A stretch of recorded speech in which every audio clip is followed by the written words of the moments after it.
களியக்காவிளை அருகே பள்ளியில் இருந்து சுற்றுலா செல்ல பெற்றோர் அனுமதிக்காததால் 8ஆம் வகுப்பு மாணவன் தற்கொலை.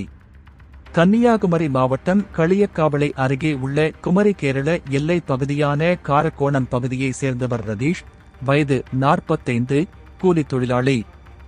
இவரது மனைவி பிந்து.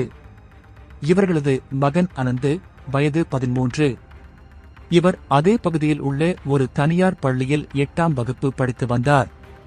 நேற்று முன்தினம் பள்ளிக்கு சென்றுவிட்டு வீடு திரும்பிய அனந்து அறைக்குள் சென்று கதவை பூட்டிக் கொண்டார். அதன் பிறகு வெகுநேரமாகியும் அவர் வெளியே வரவில்லை. இதனால் சந்தேகம் அடைந்த தாயார் அறை கதவை திறந்து உள்ளே சென்று பார்த்தபோது அங்கே மகன் தற்கொலை செய்து கொண்டுள்ளதை பார்த்து அலறி துடித்தார். அவரது சத்தம் கேட்டு அக்கம் பக்கத்தில் உள்ளவர்கள் அங்கு ஓடி வந்தனர். உடனே அவர்கள் சிறுவனை மீட்டு அருகில் உள்ள தனியார் மருத்துவமனைக்கு கொண்டு சென்றனர். அங்கு அவரை பரிசோதித்த டாக்டர்கள் மாணவன் ஏற்கனவே இறந்துவிட்டதாக தெரிவித்தனர். பின்னர் இதுகுறித்து வெள்ளரடை போலீசாருக்கு தகவல் கொடுக்கப்பட்டது. உடனே போலீசார் சம்பவ இடத்துக்கு வந்து பெற்றோரிடம் விசாரணை நடத்தினர்.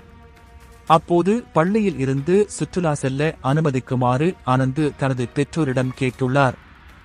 ஆனால் அதற்கு பெற்றோர் அனுமதிக்கவில்லை. இதனால் மனமுடைந்த அனந்து பள்ளியில் இருந்து வந்ததும் தூக்கு போட்டு தற்கொலை செய்துள்ளது விசாரணையில் தெரியவந்தது. தொடர்ந்து இதுகுறித்து வெள்ளரடை போலீசார் வழக்கு பதிவு செய்து விசாரணை நடத்தி வருகின்றனர்.